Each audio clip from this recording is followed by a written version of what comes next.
المرسلين اما بعد فاعوذ بالله من الشيطان الرجيم بسم الله الرحمن الرحيم قل لا اسالكم عليه اجرا الا المودة في القربى صدق الله العظيم وصدق رسوله النبي الكريم المتين الرؤوف الرحيم۔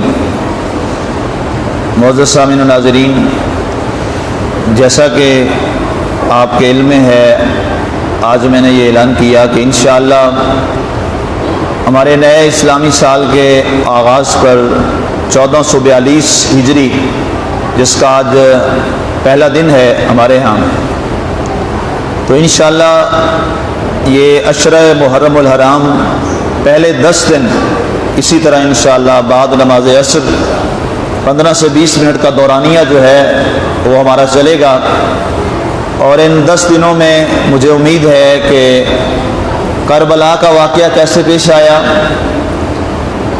اس کے پیچھے تاریخی حقائق کیا تھے، اتنا بڑا مارکہ اسلام کا حق اور باطل کے حوالے سے یہ کیسے پیش آیا، اور اس پر جو موجودہ دور میں سوالات ہمارے اٹھتے ہیں، انشاءاللہ 10 دنوں میں میری کوشش ہوگی، اس کو پورا ترتیب میں نے دیا ہے کہ تمام سوالات کے آپ کے جو جوابات ہیں جو آپ کے ذہنوں میں آتے ہیں، ایک مسلمان سوچتا ہے کہ یہ کیسے ہوا، انشاءاللہ اس پہ تمام موضوع پہ انشاءاللہ ہم ترتیب وار گفتگو کریں گے۔ آج جس موضوع سے ہم آغاز کریں گے، سب سے پہلے میں نے قرآن پاک کی آیت مبارکہ تلاوت کی۔ اللہ تعالیٰ نے ارشاد فرمایا، اے پیارے حبیب صلی اللہ علیہ وآلہ وسلم، قل، آپ ارشاد فرما دیجئے، لا اسألکم علیہ اجرا الا المودۃ فی القربى، کہ میں دین تبلیغ پر جو میں نے مسلسل مصائب و آلام برداشت کیے، آقا کریم علیہ الصلوۃ والسلام آپ کے اور میرے پیارے نبی نے تبلیغ دین پر بہت ساری صعوبتوں اور مشکلات کو برداشت کیا۔ یہ ایک الگ موضوع ہے کہ کس کس مصیبت میں آپ کے اور میرے رسول نے دین کو بچایا ہے۔ اپنے گھر بار، سب سے بڑی بات، گھر بار چھوڑ دیا، مکہ سے نکال دیا گیا، جہاں پیدا ہوئے جو آپ کا جائے پیدائش تھا وہاں سے نکال دیا گیا، بیٹیوں کو زبردستی طلاق دے دی گئی۔ سب سے بڑی انسان کی کمزوری اس کی بیٹی ہوتی ہے۔ آپ کی بڑی صاحبزادی سیدہ زینب، 4 صاحبزادیاں آپ کی ہیں، جو سب سے بڑی صاحبزادی سیدہ زینب رضی اللہ تعالی عنہا ہیں، ان کو زبردستی طلاق دے کر اور بڑا تنگ کر کے سرکار کے گھر بھیج دیا گیا کہ کسی طرح یہ دین کی تبلیغ چھوڑ دیں، لیکن آپ کے اور میرے نبی صلی اللہ علیہ وآلہ وسلم نے یہ جملہ ارشاد فرمایا کہ اگر سورج میرے دائیں ہاتھ پر اور چاند میرے بائیں ہاتھ پر رکھ دو، میں پھر بھی تبلیغ سے واپس نہیں ہٹوں گا۔ یہ آپ کے اور میرے رسول نے فیصلہ سنا دیا، اور پھر عربوں نے کہا کہ یہ وہ شخص ہے نہ یہ عالی زندگی سے متاثر ہو رہا ہے، اب کیا کیا جائے، ان کے اوپر یہاں جینا حرام کر دیا جائے، انہیں شہر مکہ سے نکلنے پر مجبور کر دیا جائے۔ سرکار کو مکہ سے مجبوراً نکال بھی دیا گیا۔ پھر جب آپ سفر طائف پہ جاتے ہیں، وہ ایک لمحہ اتنا پریشان کن تھا جو کہ الفاظ ہمارے پاس نہیں ہے کہ سرکار کے ساتھ کیا کچھ نہیں کیا گیا، لیکن سرکار نے اس تبلیغ دین پر، آپ کے جوتے نالین پاک خون سے بھر جاتے ہیں، لیکن سرکار دو عالم صلی اللہ علیہ وسلم فرماتے ہیں کہ میں اب بھی تبلیغ دین سے پیچھے نہیں ہٹوں گا، خدا کی وحدانیت سے میں پیچھے نہیں ہٹوں گا، اور اس کی توحید کا پرچم میں بلند کروں گا۔ تو ایسے میں اللہ نے فرمایا، پیارے حبیب، سفر میں، حضر میں، گھر بار میں، مصائب و آلام میں تو ہر جگہ گھرا ہے، لیکن تو نے آج تک مجھ سے کوئی اجر طلب نہیں کیا۔ کہا مولا میں اس پر کوئی اجر نہیں مانگتا۔ تو اللہ نے پھر خود اعلان فرمایا، قل لا اسألکم علیہ اجرا الا المودۃ فی القربى، قرآن کے الفاظ، اے پیارے حبیب آپ یہ فرما دیجئے کہ اس تبلیغ دین میں نے جو تکلیفیں برداشت کی ہیں، اے میری امت، میں اس پر تم سے کوئی اجر اور بدلہ نہیں مانگتا، ایک اجر مانگتا ہوں۔ وہ اجر کیا ہے؟ قرآن کے الفاظ، الا المودۃ فی القربى، میرے گھر والوں سے محبت کرو، میری اہل بیت سے محبت کرو، میرے آل پاک سے محبت کرو۔ اور سامعین، تاریخ اسلامی کے بہت سارے خطبے ہیں سرکار کے، ہر ایک خطبے کی اپنی اہمیت ہے، لیکن ایک وہ خطبہ جو آخری خطبہ سرکار نے ارشاد فرمایا، جسے خطبہ حجۃ الوداع کہا جاتا ہے، 10 ہجری ہے اور میدان عرفات ہے، سرکار دو عالم صلی اللہ علیہ وآلہ وسلم خطبہ ارشاد فرما رہے ہیں۔ اس کے بہت سارے نکات ہیں، میں ان جانب نہیں بڑھ رہا۔ جو ایک اہم ترین جو نقطہ وہاں آپ نے فرمایا، ہماری سیاستہ کی کتابوں میں ایک بڑی مشہور اہل سنت کی کتاب ہے جامع ترمذی، جو عالم کورس کے آخری سال میں دورہ حدیث میں پڑھائی جاتی ہے، جامع ترمذی۔ اس کے اندر امام محمد بن عیسیٰ ترمذی رحمۃ اللہ علیہ تعالی، یہ وہ کتاب حدیث کی ہے جس کا درس آج بھی مکہ میں اور مدینہ منورہ مسجد حرام میں بھی ہوتا ہے، مسجد نبی میں بھی ہوتا ہے۔ اس میں ایک حدیث پاک انہوں نے نقل کی، وہ فرماتے ہیں کہ رسول اللہ صلی اللہ علیہ وآلہ وسلم نے وہاں پر، اسے حدیث ثقلین بھی کہا جاتا ہے، صحیح مسلم میں بھی یہ موجود ہے، صحیح بخاری اور صحیح مسلم میں، صحیح مسلم جو مشہور کتاب ہے سیاستہ کی، اس میں یہ حدیث موجود ہے اور اسے حدیث ثقلین بھی کہا جاتا ہے۔ سرکار نے توجہ فرمائی، لوگوں کو اپنی جانب مبذول سارے ہیں، آپ نے فرمایا ترکت فیکم الثقلین کتاب اللہ و اطرتی، سرکار نے فرمایا اے لوگو، میں تم میں 2 بھاری چیزیں چھوڑے جا رہا ہوں، 2 بڑی اہم چیزیں چھوڑے جا رہا ہوں، کتاب اللہ و اطرتی، ایک کتاب اللہ قرآن پاک ہے اور دوسری میری اولاد، میری اطرت ہے، میری آل پاک اور میری اہل بیت ہے۔ فرمایا اس کو مضبوطی سے تھام لو، لن تضلوا بعدی، اگر تم ان دونوں کو پکڑے رکھو گے، فرمایا میرے جانے کے بعد بھی کبھی تم گمراہ نہیں ہوگے۔ یہ سرکار کا اعلان ہے، اور اعلان بھی کہاں پر؟ میدان عرفات میں، عرفات کے مقدس مقام میں۔ اور اس سے اگلی ایک بڑی کمال کی بات ہے، امام حضرت زید بن ثابت رضی اللہ تعالیٰ عنہ بہت بڑے جلیل القدر صحابی ہیں، بہت ساری روایات حدیث آپ سے منقول ہیں ہماری سیاستہ کی کتابوں میں۔ آپ کہتے ہیں کہ ایک حدیث کے الفاظ ہمیں یہ بھی سرکار نے فرمائے، سرکار نے فرمایا ترکت فیکم خلیفتین، ثقلین کی جگہ خلیفتین کے الفاظ ہیں، فرمایا میں تم میں 2 اپنے نائب اور خلیفہ چھوڑے جا رہا ہوں، فرمایا ان سے تعلق مضبوط کر لو۔ ہم نے سوال کیا یا رسول اللہ وہ کیا ہے؟ سرکار نے فرمایا کتاب اللہ ہے و اطرتی، فرمایا ایک قرآن ہے جو اللہ کی رسی ہے، ایک وہ تم میں چھوڑے جا رہا ہوں و اطرتی، اور دوسری اپنی اولاد تم میں چھوڑے جا رہا ہوں۔ فرمایا کتاب اللہ کو پکڑ لو، مسلمانوں میرے بات، کتاب اللہ تمہیں گمراہ نہیں ہونے دے گی، یہ قرآن تمہیں گمراہ نہیں ہونے دے گا۔ اور فرمایا قرآن سے تم احکام سیکھو گے، قرآن سے تم فرامین سیکھو گے، اور تمہیں کوئی ماڈل اور نمونہ چاہیے ہوگا جو تمہیں بتائے کہ قرآن جو بتا رہا ہے اس پر عمل کیسے کرنا ہے۔ فرمایا وہ میری آل پاک کو دیکھنا، جیسے جیسے وہ کرتے چلے جائیں گے ویسے ویسے کرتے چلے جانا، وہی قرآن ہوگا، وہی مصطفیٰ کا فرمان ہوگا۔ اسی بنیاد پر سرکار دو عالم صلی اللہ علیہ وآلہ وسلم نے، آپ جب حج کا سفر ہے، آپ کا آخری حج تھا، آپ نے ایک ہی حج فرمایا 10 ذوالحجہ میں، آپ واپس آ رہے ہیں تو جوفہ سے آگے مکہ اور مدینہ منورہ کے درمیان ایک جگہ ہے، وہاں سے 3 میل کے سفر پہ، اور وہاں پر ایک کوٹیلا تھا جسے خم کہا جاتا تھا، اور خم کے ساتھ ایک چھوٹا سا تالاب ہے، بعض نے کہا وہ کنواں ٹائپ تھا، جیسے کنویں ہوتے تھے پرانے دور میں جہاں سے پانی لوگ پیتے تھے، تو وہ چھوٹا سا تالاب اور کنواں وہاں پر موجود تھا، اور اس بنیاد پر اس جگہ کا نام مشہور ہو گیا تھا غدیر خم۔ سرکار صلی اللہ علیہ وسلم واپس حج سے آ رہے ہیں، اور غدیر خم کے مقام پہ جب سرکار آتے ہیں تو سرکار دو عالم صلی اللہ علیہ وآلہ وسلم نے غدیر خم کے مقام پہ صحابہ کو فرمایا میرا ممبر لگا دو۔ صحابہ نے ممبر لگا دیا۔ یہ وہ جگہ تھی جہاں سرکار نے نہ کبھی خطاب فرمایا، نہ کبھی یہاں سرکار ٹھہرے، نہ کبھی ایسا واقعہ ہوا کہ سرکار نے یہاں کوئی تبلیغ فرمائی ہو، کبھی ایسا واقعہ نہیں ہوا۔ سرکار کے لیے ممبر لگا دیا گیا۔ حج سے واپسی کا سفر ہے، ذوالحجہ کا مقدس ماہ مبارکہ ہے، سارے صحابہ جو حج کر کے آپ کے ساتھ واپس آ رہے ہیں، اور ایک محتاط روایت کے مطابق بتایا جاتا ہے کہ تقریباً 90,000 سے 1,10,000 کے درمیان میں صحابہ کی تعداد تھی وہاں۔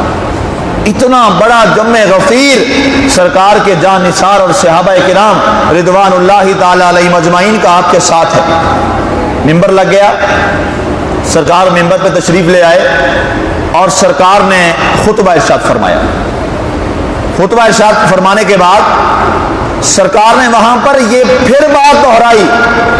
صحابہ فرماتے ہیں سرکار نے یہ بات ہمیں پھر دہرائی، پھر یہ بات ہمیں یاد کروائی اور فرمایا خبردار قرآن اور میری آل کے بارے میں اپنی یاد دہانی کو زندہ رکھنا.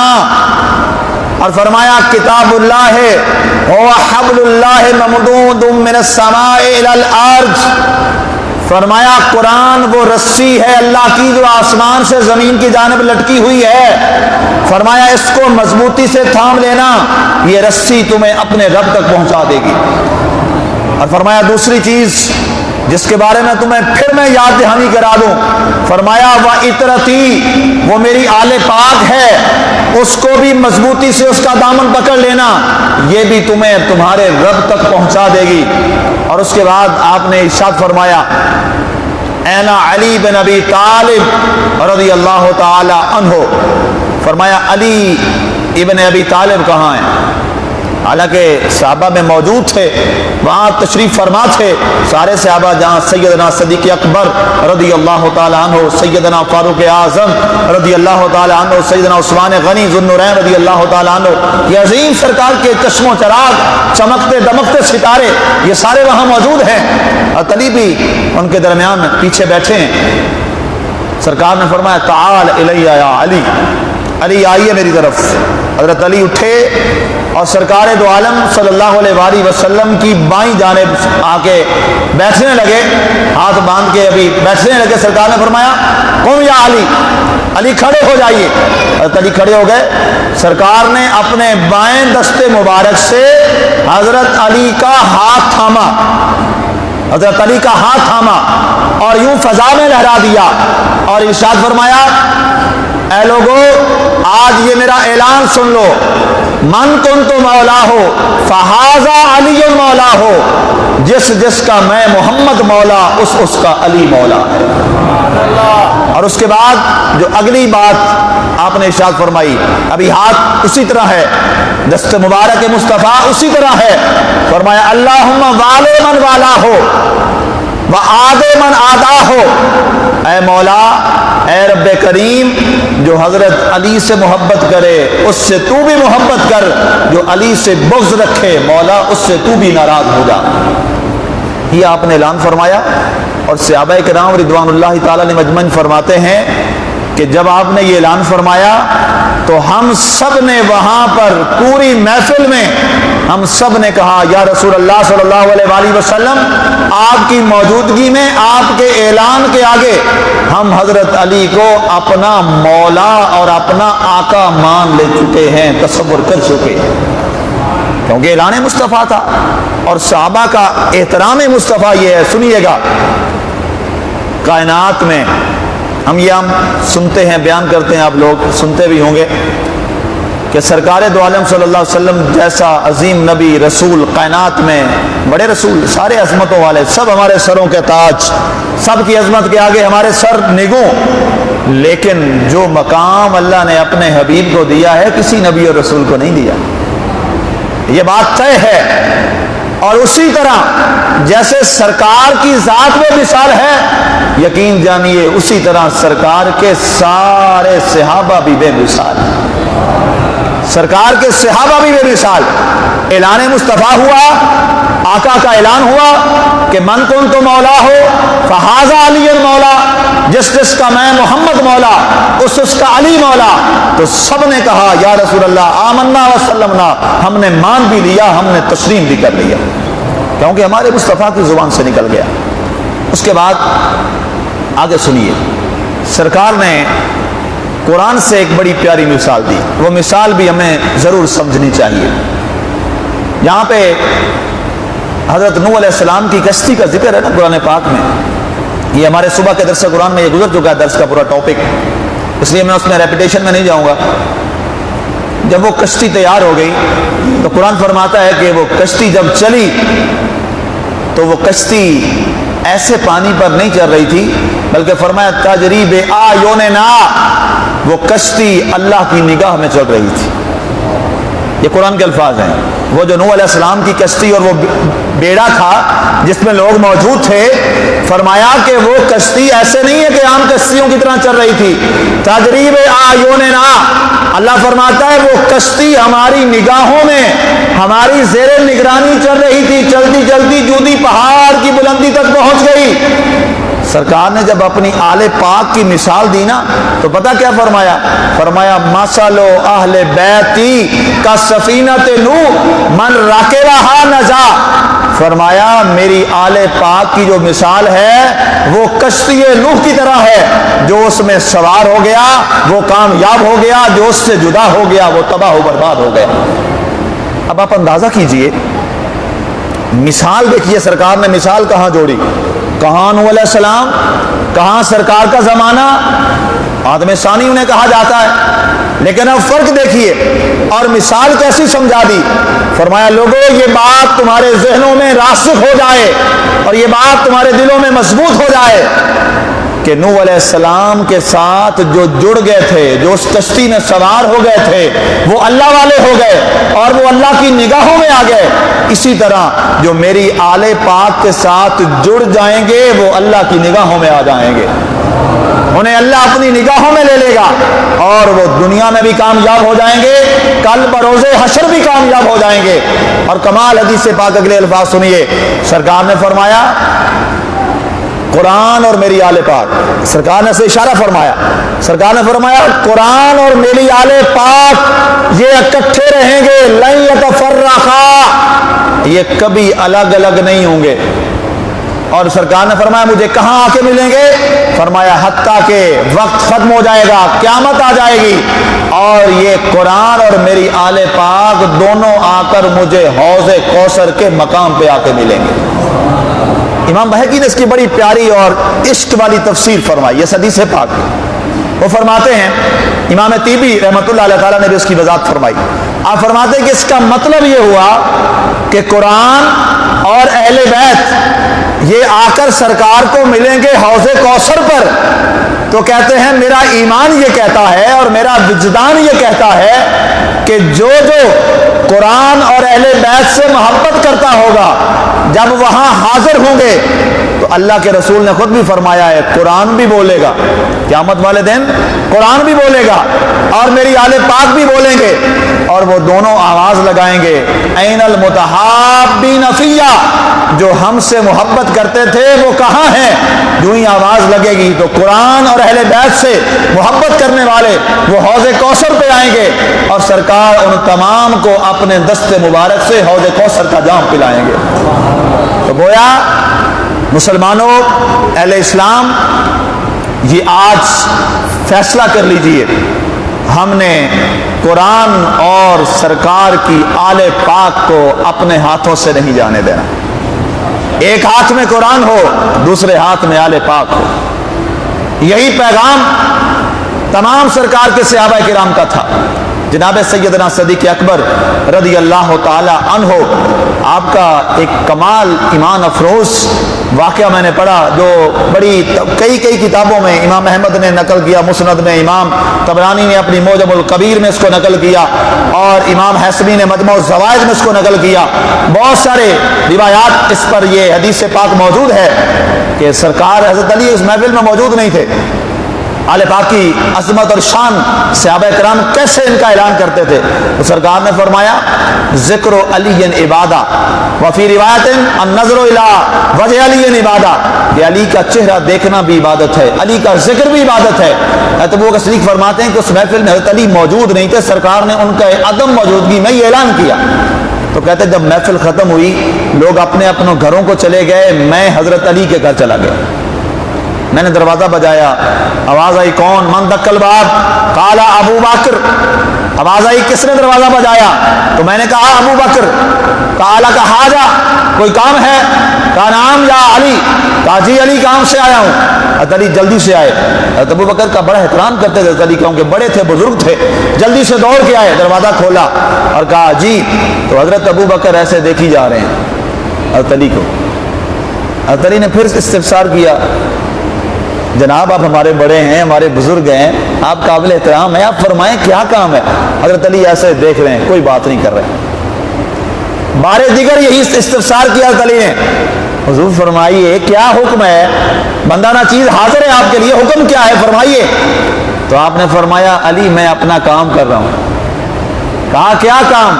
کہا ابھی محفل مصطفیٰ سے اٹھ کے آ رہا ہوں، سرکار نے فرمایا النظر الی وجہ علی عبادہ، علی کا دیدار کرنا بھی عبادت ہے، تو میں تو اپنا کام کر رہا ہوں۔ تو سامعین، آج شاید ہم قرآن اور اہل بیت سے دور ہوئے تو ہمارے حالات یہ ہو گئے۔